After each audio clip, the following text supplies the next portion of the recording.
بسم اللہ الرحمن الرحیم۔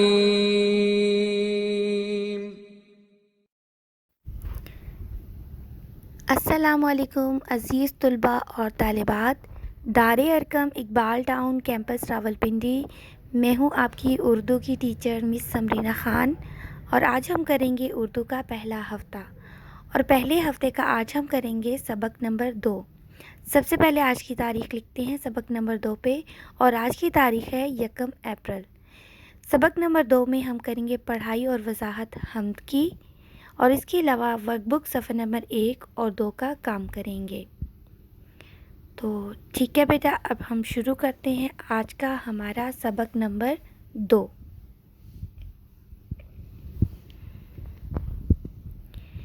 کتاب صفحہ نمبر 1 پہ حمد ہے۔ سب سے پہلے آپ نے سب سے اوپر اسی صفحے پہ آپ نے آج کی تاریخ اور دن لکھنا ہے۔ آج کی تاریخ ہے 1 اپریل اور دن ہے جمعرات۔ سبق نمبر 1 حمد۔ حمد ایک ایسی نظم کو کہتے ہیں جس میں اللہ تعالیٰ کی تعریف بیان کی جائے۔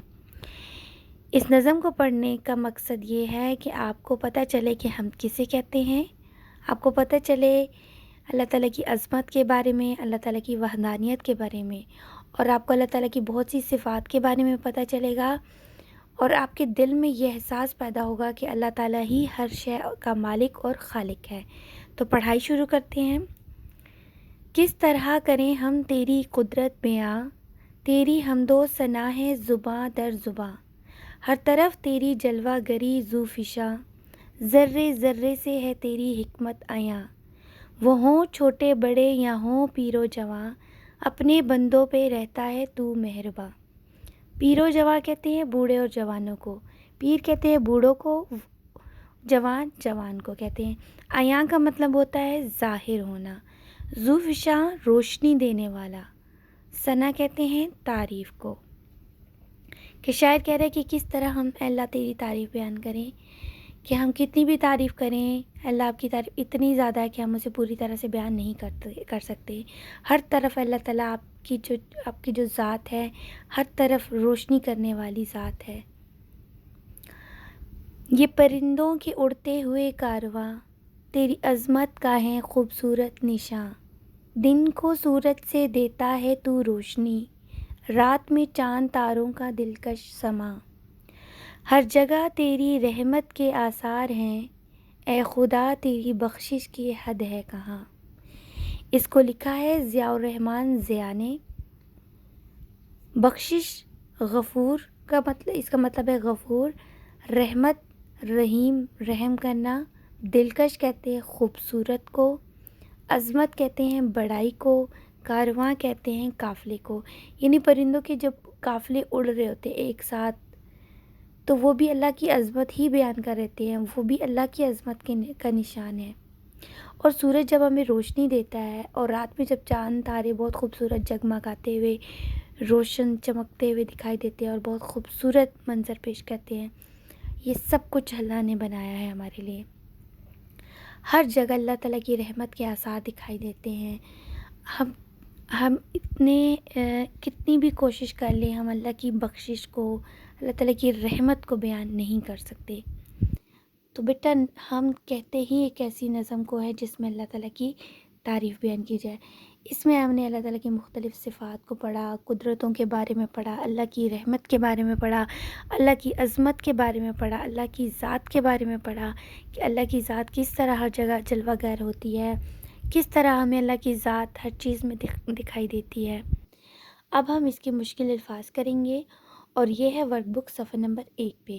سب سے پہلے آپ نے دن لکھنا ہے جمعرات، تاریخ لکھنی ہے 1 اپریل۔ سب سے پہلا کام آپ نے یہی کرنا ہے۔ پھر اس کے الفاظ کو معنی سے ملانا ہے، الفاظ بھی لکھے گئے اور معنی بھی لکھے گئے ہیں۔ آپ نے الفاظ کو معنی سے ملانا ہے۔ جلوہ گری، جلوہ گری نظارہ دکھانا، ذو فشاں روشنی دینے والا، عیاں ظاہر، حکمت دانائی عقل مندی، کارواں قافلہ، پیر و جواں بوڑھے اور جواں۔ اب دیکھتے ہیں اس کے نیچے درج الفاظ کو حروف تہجی کے مطابق ترتیب دے کر اپنے جملوں میں استعمال کریں۔ سب سے پہلے ہم اس کی ترتیب کر لیتے ہیں۔ آپ کو پتہ ہے حروف تہجی کے مطابق ترتیب دینے کا طریقہ؟ تو بیٹا آپ کو پہلے بھی بتا چکی ہوں، اب پھر سے بتا دیتی ہوں کہ مختلف لفظ لکھے ہوں گے تو آپ نے لفظ کا جو پہلا حرف ہے اس کو دیکھنا ہے۔ ان لفظوں میں سے اگر کوئی ایسا لفظ ہے کہ جس کا پہلا حرف الف ہے تو آپ نے پہلے الف والا لفظ لکھنا ہے، پھر بے والا دیکھنا ہے، اگر بے سے شروع ہونے والا کوئی لفظ ہے تو پھر وہ لکھنا ہے۔ اسی طرح علی سے یہ تک کی ترتیب کے ساتھ آپ لوگوں نے لکھنا ہے۔ یہاں پہ ہم کرتے ہیں، سب سے پہلا لفظ ہے آثار، علی مدہ سے سٹارٹ ہو رہا ہے، پھر ہے بخشش، بے سے سٹارٹ ہو رہا ہے، پھر ہے دلکش، دال سے شروع ہو رہا ہے، عظمت، عین سے شروع ہو رہا ہے، قدرت، کاف سے شروع ہو رہا ہے۔ یہ تو تھی ترتیب۔ اب ہم اس کے کریں گے الفاظ جملے۔ تو سب سے پہلے جو ہمارا شروع ہوا تھا لفظ الف مدہ سے وہ تھا آثار۔ آثار کا جملہ بنائیں گے، آثار بارش کے آثار نظر آ رہے ہیں۔ اب ہم کرتے ورک بک صفحہ نمبر 2۔ یہاں پہ بھی سب سے پہلے دن جمعرات، تاریخ 1 اپریل، سب سے پہلے آپ نے دن اور تاریخ لکھنی ہے۔ پھر لفظ ہے بخشش، بخشش کا جملہ ہے نماز ہماری بخشش کا ذریعہ ہے۔ اگلا لفظ ہے دلکش، صبح کا نظارہ بہت دلکش ہوتا ہے۔ اگلا لفظ ہے عظمت، محنت میں عظمت ہے۔ اگلا لفظ ہے قدرت، اللہ کی قدرت ہر شے میں ظاہر ہوتی ہے۔ یہ تو تھے الفاظ جملے، اس کو آپ نے بہت اچھے طریقے سے یاد بھی کرنا ہے اور لکھنا بھی ہے خوبصورت لکھائی میں۔ اب ہم کرتے ہیں سوالات جوابات، جن میں سے کچھ سوال صفحہ نمبر 2 پہ ہیں۔ یہ آپس میں مشاورت کرنی ہے اور ذہنی آزمائش ہے یہ آپ کی۔ شاعر نے اس حمد میں اللہ تعالیٰ کی صفات کا ذکر بہترین انداز میں کیا ہے۔ اب ہم کو غور سے پڑھیں اور اپنے ساتھی سے مشورہ کر کے اللہ تعالیٰ کے 2 صفاتی نام ماں مانی جن کا حمد میں بیان ہے وہ لکھیے۔ جس مصرے شعر میں وہ نام ظاہر ہوتا ہے وہ بھی آپ نے لکھنا ہے، ٹھیک ہے۔ سب سے پہلے صفاتی نام اور معنی جو ہے الرحیم، رحیم کا مطلب ہے رحم کرنے والا، یہ آپ نے لکھنا ہے۔ پھر اس کا مصرع لکھنا ہے ہر جگہ تیری رحمت کے آثار ہیں۔ پھر اگلا ہے صفاتی نام الغفور، غفور کہتے ہیں بخشنے والا، اے خدا تیری بخشش کی حد ہے کہاں، یہ اس کا مصرع ہے۔ بیٹا یہ ہے آپ کا آج کا کام، صفحہ نمبر ورک بک صفحہ نمبر 1 اور 2، یہ آپ نے بہت اچھی طریقے سے خوبصورت لکھائی میں لکھنا بھی ہے اور اس کو یاد بھی کرنا ہے۔ اس کے علاوہ میں نے آپ کو سبق نمبر 1 میں ایک ورک شیٹ کروائی تھی، ورک شیٹ نمبر 1 کروائی تھی، امید کرتی ہوں کہ آپ نے وہ لکھی بھی ہے اور اس کو اچھے سے سمجھا بھی ہے۔ اور یہ تو تھا آج کا سبق نمبر 2، اور یہی آپ کا گھر کا کام ہے کہ اس کو آپ نے اپنے ورک بک پہ لکھنا بھی ہے، یاد بھی کرنا ہے، حمد کی بہت اچھی پڑھائی بھی کرنی ہے، الفاظ معنی بھی کرنے ہیں۔ اس کے بعد ہم ملیں گے سبق نمبر 3 میں، تب تک کے لیے اپنا بہت خیال رکھیے گا۔